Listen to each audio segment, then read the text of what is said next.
এই গাইস, মা বাবা মৎস্যরাত মেহেরপুর। আপনারা দেখতে পাচ্ছেন এখানে মাছের আড়ত হয় এবং মাছের বেচাকেনা হয়। এই যে মালিকরা বসে আছেন। আপনারা যদি পুকুরে খালে বিলে মাছ থাকে আপনারা এখানে নিয়ে এসে বিক্রি করতে পারেন। মেহেরপুর মৎস্যরাত।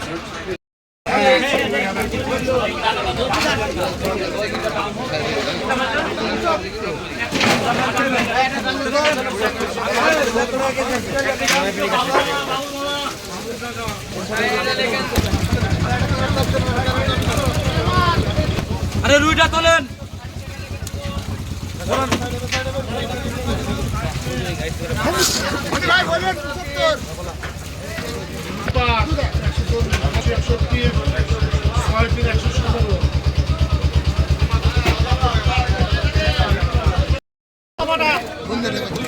একশো আশি ফেল করবা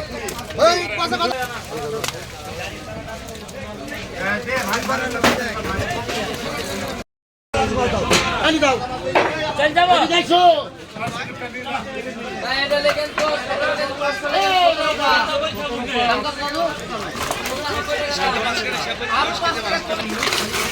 ভাবি কই গো 250 টাকা ভালো ভালো